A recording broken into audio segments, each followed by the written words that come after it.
Bismillahirrahmanirrahim. Assalamualaikum warahmatullahi wabarakatuh. Alhamdulillahi rabbil alamin. Wassalatu wassalamu ala rasulillahil karim Sayyidina Muhammadin al-amin wa ala alihi wa sahbihi ajma'in wa ba'd. Saudara-saudariku, semoga perbincangan kita melalui video ini menemui kita semua dalam keadaan sehat dan mulia di hadapan Allah Subhanahu wa Ta'ala. Lebih dari itu, semoga Allah senantiasa menganugerahkan hidayah dan taufik terbaik kepada kita semua, sehingga mampu menjalani aktivitas kehidupan di dunia ini yang bernilai baik di hadapan Allah, sehingga nyaman kita bawa pulang saat kembali kepada Ilahi Rabbi.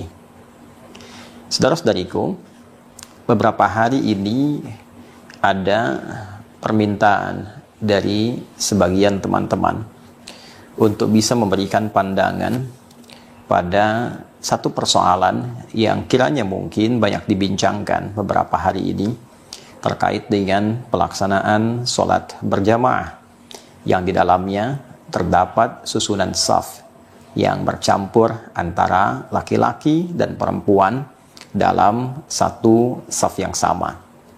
Bagaimana kiranya pandangan Al-Quran dan juga sunnah Rasulullah SAW terkait persoalan dimaksud yang tentunya dijelaskan dengan terperinci oleh para ulama-ulama bersanad sehingga sampai kepada kita tentang ketetapan hukum tersebut.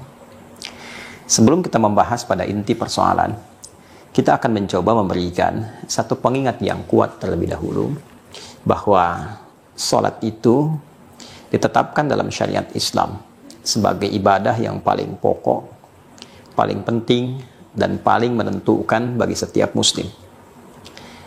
Salat ditetapkan sebagai ibadah yang paling pokok karena ia mengikat kepada setiap insan beriman yang telah baligh, yang dengan itu semua terikat ia untuk menunaikannya sebagai kewajiban yang mengoneksikan dirinya sebagai hamba kepada Allah Subhanahu wa Ta'ala 5 kali dalam sehari setiap pergantian waktu. Karena itulah disebut dengan sholat. Secara fikih kebahasaan ia bermakna doa, tapi secara akar bahasa ia juga memiliki akar yang serupa dengan kata silah, yaitu sesuatu yang tersambung, terkoneksi. Karena itu ketika seseorang menunaikan sholat, maka sejatinya ia sedang mengoneksikan dirinya kepada Allah Subhanahu wa Ta'ala dalam posisi yang menghamba, membuktikan penghambaannya kepada Allah.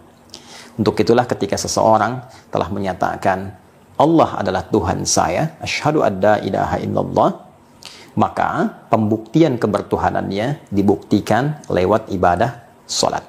Demikian isyaratnya di Quran surah ke-20 Thaha di ayat ke-14 itu.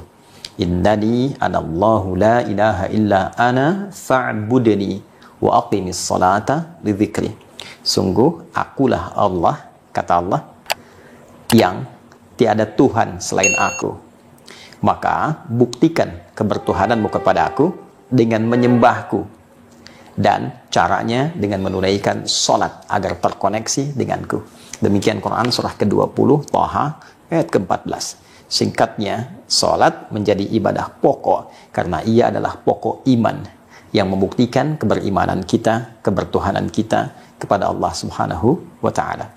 Karena itulah di Quran surah kedua Al-Baqarah di ayat ke-143, salat juga disebut dengan nama iman. Wa ma kana Allahu liyudhi'a imanakum. Dan Allah tidak akan pernah menyia-nyiakan salat yang kau tunaikan dengan keimananmu itu. Untuk itulah sekali lagi salat disebut sebagai bagian dari ibadah pokok untuk membuktikan keimanan kita dalam setiap pergantian waktu di setiap hari itu. Salat juga menjadi ibadah yang sangat penting bagi setiap muslim karena hikmah di balik ibadah salat ini memberikan dampak langsung kepada perilaku mulia yang memberikan identitas sebagai seorang muslim. Ini yang diisyaratkan dalam Al-Quran surah ke-29 misalnya di ayat ke-45. Utlu ma uhiya ilaika minal kitab wa aqimis salah. Inna salata tanha 'anil fahsya wal munkar. Baca pahami, pelajari, amalkan setiap petunjuk yang diturunkan kepada Rasulullah sallallahu alaihi wasallam.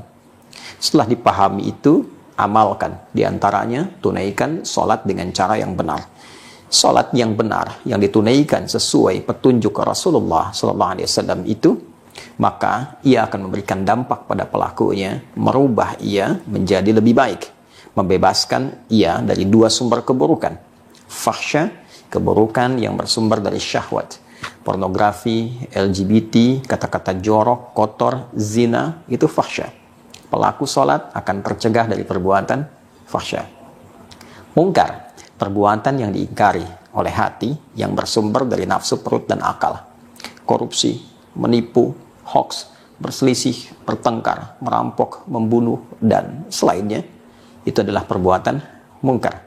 Jadi orang-orang yang sholat, bila sholatnya benar ditunaikan sesuai dengan petunjuk Rasulullah SAW, maka sholat itu selain mampu mengoneksikan diri dengan Allah, juga menjaga dirinya agar terbebas dari dua sumber keburukan utama. Itulah yang menjadikan sholat itu penting bagi setiap muslim, karena bukan hanya menampilkan puncak kebertuhanannya kepada Allah, tapi juga dampaknya bisa merubah perilakunya menjadi lebih baik. Maka dari itu, orang-orang yang dulu berislam, ketika diperintahkan menunaikan sholat dan ditunaikan dengan benar, berhasil merubah status mereka, mengangkat derajat mereka lebih mulia dari jahiliyah menjadi khairul ummah. Dulu, orang yang sholatnya benar, berubah langsung menjadi baik. Jika ia menjadi pejabat, maka ia jadi pejabat yang baik. Jika ia hartawan, maka ia menjadi hartawan yang baik. Jika ia seorang ilmuwan, maka ia menjadi ilmuwan yang baik. Kebaikannya melahirkan aspek-aspek maslahat bagi siapapun yang terkait dengan aktivitas orang-orang dimaksud. 3, teman-teman, sholat menjadi sangat menentukan, karena saat kita kembali kepada Allah Subhanahu wa Ta'ala, sholat adalah amalan pertama yang akan Allah hisab, yang menentukan kebaikan atau ketidakbaikan amalan-amalan lainnya.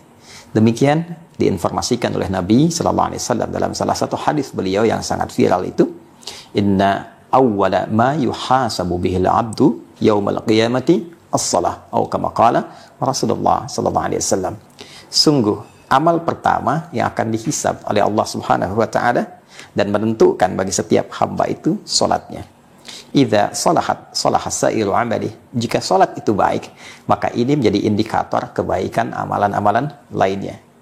Sebaliknya, jika sholat itu tidak baik, maka ini menjadi pertanda bahwa ada permasalahan bagi amal-amal selanjutnya yang pernah ia kerjakan. Karena itu sholat menjadi pokok, sholat menjadi penting, dan sholat begitu menentukan bagi setiap muslim, dunia dan akhiratnya. Dunia merubah perilakunya menjadi lebih baik, terkoneksi dengan Allah, dan akhirat menjadi penentuan hisab saat kembali kepada Allah untuk mendapatkan rahmat Allah Subhanahu wa Ta'ala berupa ridha dan surganya. Saking tingginya nilai sholat itu, karena terkait dengan 3 hal utama tadi, maka Allah Subhanahu wa Ta'ala mengatur ketentuan sholat dengan begitu luar biasa detailnya. Bahkan perintah sholat diberikan di tempat terbaik, bukan tempat-tempat biasa, bukan tempat-tempat yang sering dipijak, tapi dianugerahkan oleh Allah bahkan dalam peristiwa Isra dan Mi'raj.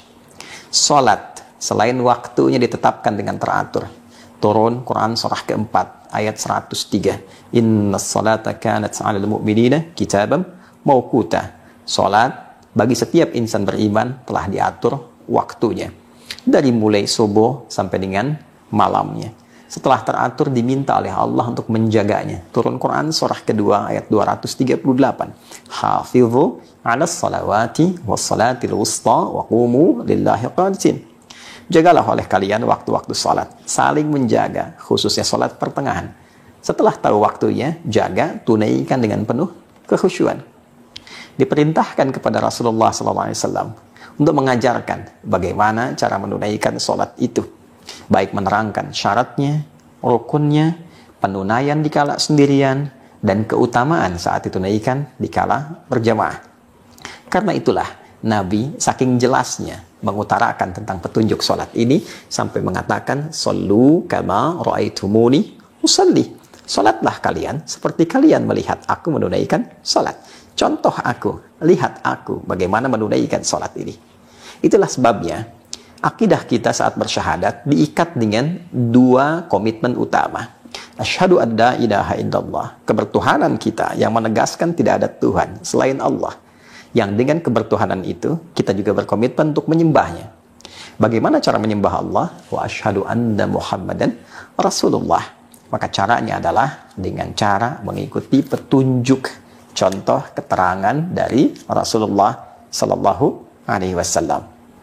Dalam konteks pertanyaan atau perbincangan yang disampaikan kepada kita, bagaimana cara menyusun saf secara berjamaah yang dicontohkan oleh Rasulullah Sallallahu Alaihi Wasallam. Teman-teman, kita bisa melacak itu diantaranya pada beberapa referensi, khususnya kitab-kitab atau buku-buku hadis yang memang merangkum keterangan-keterangan yang bersumber dari Nabi Muhammad SAW yang terlacak secara presisi, secara akurat, dengan otoritas yang sangat tinggi dari para penyampai-penyampainya, dengan akuntabilitas yang sangat terpercaya dan validitas dari penelusuran transmisi sanadnya dari sifulan sampai kepada Nabi Sallallahu Alaihi Wasallam. Di antara kriteria dimaksud ditemukan dalam hadis riwayat Imam Muslim. Ya, di Kitabus Shalah, kitab yang keempat, topik tentang salat. Dalam Sahih Muslim itu setidaknya ada puluhan topik yang merangkum tentang keterangan Nabi Sallallahu Alaihi Wasallam. Kita temukan dalam topik yang keempat, subtopik yang ke-28. Ya, di sini di halaman 145. Ya, ini betul ya, subtopik ke-28, bab taswiyatus sufuf. Ya, subtopik tentang bagaimana meluruskan saf wa iqamatiha dan bagaimana menegakkannya, atau wa iqamatuha wa faddul awal fal awal minha, lalu menyusunnya dari urutan yang paling depan, kemudian selanjutnya. Maka di subtopik ini, subtopik ke-28, topik yang keempat, subtopik ke-28, nomor hadis 440. Kita akan temukan keterangan sebagai berikut. Baik, Imam Muslim menerima dari Zuhair bin Harb. Haddatsana Zuhair bin Harb, haddatsana Jarir. Kemudian Zuhair bin Harb menerima dari Jarir, an Suhail an Abi, dan Jarir menerima dari Suhail dari bapaknya, an Abi Hurairah radhiyallahu taala anhu, dan beliau ayahnya Suhail menerima dari sahabat Abu Hurairah radhiyallahu taala anhu. Jadi ini saya buka dulu untuk menunjukkan bagaimana ketersambungan informasi dari Imam Muslim terus kepada sumber A1-nya menuju pada keterangan Rasulullah Sallallahu Alaihi Wasallam. Jadi mendapati langsung dari Nabi, sahabat Abu Hurairah terus ke Imam Muslim, dan kita dapati informasi Imam Muslim ini dalam kitab yang kita baca sekarang. Itulah keindahan dalam Islam. Seluruh argumentasi beribadahnya bukan dikreasikan atas dasar keinginan-keinginan pribadi atau ditampilkan berupa rekayasa atau hanya buatan orang per orang, tapi semua sumbernya bersumber dari Rasul penyampainya yang diberikan petunjuk oleh Allah Subhanahu wa taala. Baik, qala Rasulullah sallallahu alaihi wasallam, Rasulullah SAW pernah bersabda, khairu sufufir rijal awwaluha wa syarruha akhiruha. Saf para lelaki itu yang terbaik adalah yang terdepan. Wa syarruha, dan yang tidak baik, ya maksud tidak baik ini urutan yang rendahnya, ya kalau tadi urutan yang paling bagusnya, urutan terendahnya akhiruha, itu yang paling belakangnya. Nah, jadi ini ada motivasi dari Nabi Sallallahu Alaihi Wasallam untuk mengejar posisi yang paling depan, paling awal. Siapa yang datang, ayo maju saf duluan, susun sampai rapi, selanjutnya saf berikutnya. Maka orang yang bisa mendapatkan saf yang paling depan itu diunggulkan oleh Nabi SAW, diapresiasi. Ini orang yang paling baik, ya, karena bisa menyiapkan waktunya, tenaganya, pikirannya, menyiapkan waktunya untuk mendapatkan saf yang paling depan. Ya, selanjutnya orang-orang yang mendapat yang berikutnya sampai yang paling belakang disifati oleh Nabi SAW dalam konteks menyusun saf itu saf yang paling rendah urutannya. Ini wajar ya, sebagai bagian dari motivasi. Sebaliknya, wa khairu sufufin nisa'i akhiruha wa syarruha awwaluha. Sedangkan untuk saf perempuan itu paling belakang. Ya kan? Paling belakang. Dan dipandang yang paling rendah kalau ia mengejar ya yang depannya. Nah, ini apa maksudnya nih? Ya. Jadi apa maksudnya? Apakah kalau sudah ada saf perempuan sudah dibatasin tiba-tiba paling jelek di depan, paling bagus di belakang? Ya. Nah, ini bukan itu maksudnya. Ya. Yang dimaksudkan oleh Nabi Sallallahu Alaihi Wasallam di sini adalah seperti dikomentari oleh Al-Imam An-Nawawi. Jadi kalau kita melihat kepada syarah Sahih Muslim ini, ya ini yang kitab saya ini tanpa syarah, ada satu lagi yang bersyarah 9 jilid, syarah Imam An-Nawawi. Beliau menjelaskan bahwa yang dimaksud oleh Rasulullah Sallallahu Alaihi Wasallam di sini adalah bagaimana menempatkan saf laki-laki dan perempuan itu supaya tidak bercampur. Ya, adami mukhalatatir rijali ya ma'an nisa, ya supaya tidak ada ketercampuran antara laki-laki dan perempuan. Karena itu diatur supaya yang laki-laki mendapati saf yang paling depan, perempuan itu di belakang, maksudnya berjarak dengan laki-laki. Jangan mengejar untuk menempel kepada laki-laki. Ya, diambil jarak supaya tidak ada percampuran antara laki-laki dan perempuan. Demikian ya yang disampaikan penjelasannya oleh Al-Imam Ad-Nawawi. Untuk itulah bahkan Al-Imam Al-Ghazali ya rahimahullah dalam kitabnya Ihya Ulumuddin itu pernah menyampaikan satu pendapat yang dipraktekkan sampai kini oleh masyarakat kita. Dan jangan lupa Imam Al-Ghazali itu juga faqih, seorang ahli fikih dan punya kitab ya penjelasan-penjelasan dalam fikih bermadzhab Syafi'i. Baik, beliau berpendapat bahwa hendaknya dibuat satu pemisah ya, yang memisahkan antara saf laki-laki dengan perempuan, semacam hijab. Nah, itu kita praktekkan saat ini. Ya. Dan apa di antara fungsi hijab itu melanjutkan pandangan Al-Imam An-Nawawi. Supaya tidak terjadi percampuran. Bukan hanya percampuran secara fisikal, tapi juga percampuran secara non-fisik. Yang mungkin saja ketika terlalu dekat perempuan dengan laki-laki, yang perempuan bisa melihat ya gerakan laki-laki atau mendengar suara-suara dan sebagainya. Ya, sehingga dengan itu berpengaruh bukan hanya kepada kehusyuan sholat yang ditunaikan, tapi dalam beberapa kasus juga ya dikhawatirkan terjadi hal-hal yang tidak diinginkan ketika menunaikan sholat. Ya, ada satu lagi yang ditekankan oleh Al-Imam Al-Mawardi. Beliau punya kitab diantaranya ada Al-Hawi Al-Kabir. Ya, berpendapat bahwa saking dijaganya pengaturan saf laki-laki dan perempuan supaya tidak ada terjadinya percampuran antara laki-laki dan perempuan, itu sempat disampaikan oleh beliau satu riwayat di era-era terdahulu yang meminta kepada para imam ya laki-laki tentunya, kemudian juga makmum laki-laki untuk diam sejenak ketika sholat telah usai supaya yang perempuan keluar terlebih dahulu. Itu sampai diatur bagaimana ketika sholat tuntas dikerjakan. Yang imam, makmum laki-laki, diam dulu, supaya yang perempuan keluar dulu, setelah selesai perempuan, sejenak, baru kemudian laki-laki keluar. Anda bisa bayangkan, jangankan di dalam sholatnya, pasca sholat pun, ulama yang berpandangan dengan sangat hati-hati, supaya tidak terjadi percampuran, supaya tidak terjadi terlihatnya mungkin aurat-aurat perempuan yang sekat-sekatnya terbatas. Laki-laki bangkit melihat ke belakang di tempat-tempat tertentu yang mungkin pembatasnya ya kurang tertutup, mungkin dengan tingginya tertentu, terlihat ada sebagian yang melepas mukenanya, ada sebagian yang masih mengenakan, ada sebagian yang mungkin aurat-aurat tertentu bisa tertatap. Itu Al-Imam Al-Mawardi berpikir sampai sejauh itu. Ya, bahkan dalam selesai sholat pun biarkan perempuan keluar terlebih dahulu, baru kemudian laki-laki. Nah, beberapa pandangan ulama ini memberikan kesan kepada kita bahwa bagaimana sholat itu bukan hanya penting ditunaikan dengan penuh kehusyuan, pemenuhan terhadap syarat dan rukun, tapi juga bagaimana adab akhlak dalam penunaiannya diatur supaya tetap menjaga nilai-nilai ketaatan dan kemuliaan di hadapan Allah Subhanahu wa taala yang mengikuti petunjuk Rasulullah sallallahu alaihi wasallam. Ada beberapa kesan yang ditampilkan oleh para ulama kita yang melampaui zamannya, yang membahas kemungkinan-kemungkinan persoalan terjadi. Karena di era terdahulu kiranya jarang didapati atau mungkin juga tak pernah didapati ada perempuan bercampur sholatnya dengan laki-laki.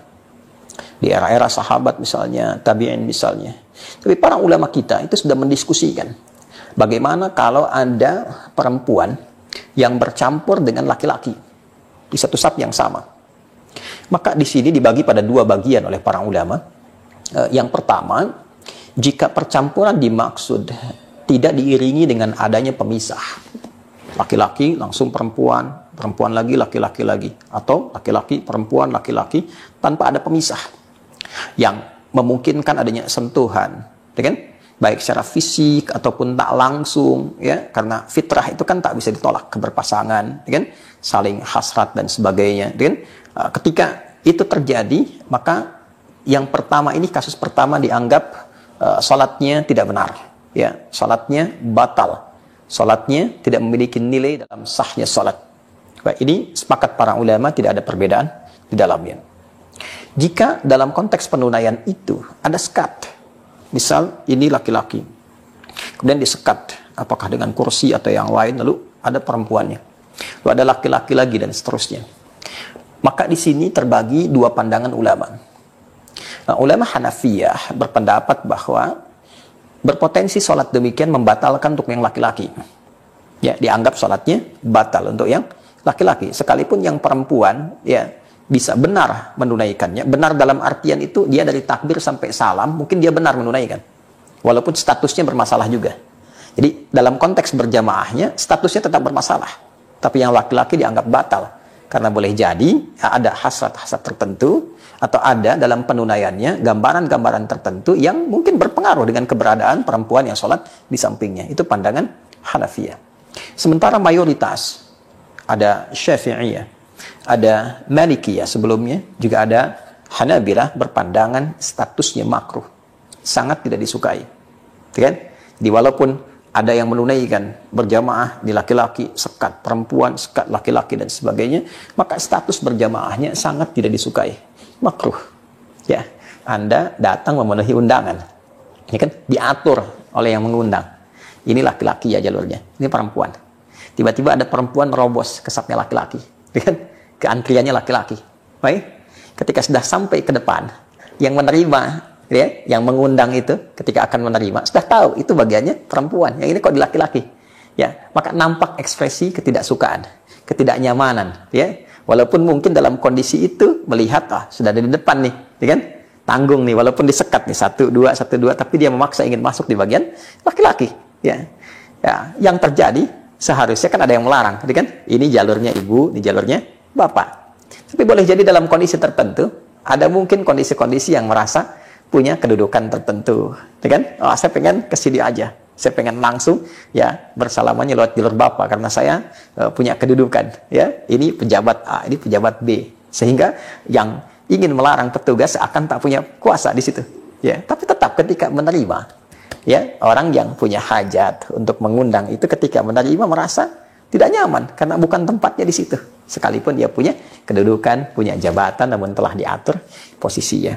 Karena itu, Allah Subhanahu wa Ta'ala mengatur dengan detail bahwa orang-orang yang motivasi sholatnya didorong bukan sebagai penyembahan kepada Allah dengan tulus yang mengikuti petunjuk Rasulullah, tapi memiliki motivasi-motivasi lain dalam kreasinya, atau barangkali ingin menampilkan kedudukan, atau lebih daripada itu untuk misalnya dalam konteks kekinian dibahasakan dengan pencitraankah misalnya, ditampilkan hanya untuk menampilkan kondisi tertentu, maka itu dikecam dalam Al-Quran, tidak dibenarkan.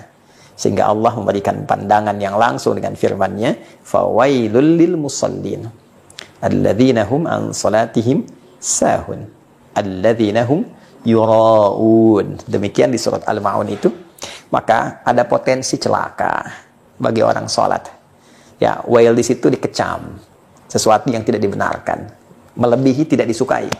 Ya, dikecam, kemudian ya dikecilkan, ya, dan dihinakan. Dalam konteks itu tidak dipandang, ya, diabaikan, tapi juga dikecam, ya, kecaman, ya. Ya, siapa orang-orang yang dikecam itu? Lil musallin, ada orang yang sholat tapi salah motivasi sholatnya. alladzina hum an salatihim sahun, yaitu orang yang lalai dalam salatnya.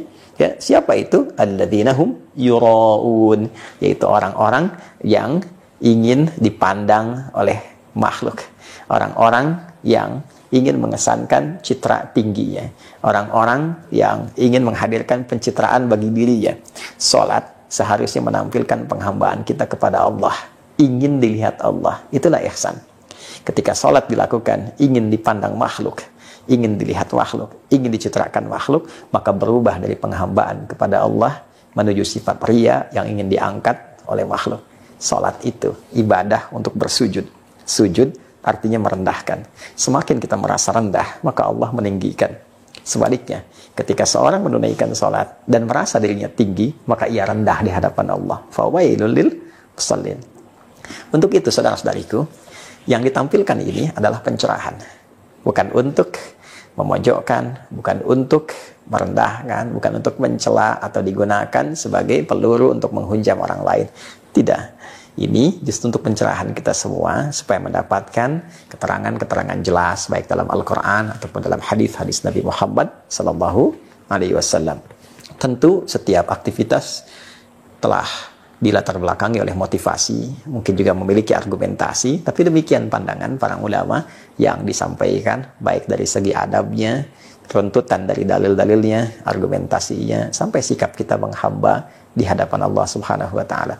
Kita saling mendoakan, memberikan pencerahan yang meneduhkan, mengajak untuk mendapatkan siraman rohani yang mencerahkan. Yang dengan itu tentunya mudah-mudahan kita semua dimuliakan oleh Allah Subhanahu wa Ta'ala. Saya ingin menekankan sekali lagi, setiap orang itu punya hak untuk mendapatkan kebenaran dan kesolehan. Karena itu, bila pun ada kasus-kasus tertentu yang diduga tidak seperti pakemnya, tidak seperti idealnya, maka setidaknya kita belajar dari itu semua untuk saling memperbaiki, saling mengajak pada kebaikan, dan saling memberikan motivasi pada kemuliaan. Sekali lagi, semoga kita dijaga oleh Allah dalam kebaikan. Allah memuliakan kita selama berkehidupan dan mewafatkan kita sebagai hamba terbaik saat kita berpulang husnul khatimah. Demikian, subhanakallahumma bihamdika asyhadu an la ilaha illa anta nastaghfiruka wa natubu ilaik wa akhiru da'wana alhamdulillahi rabbil alamin. Assalamualaikum warahmatullahi wabarakatuh.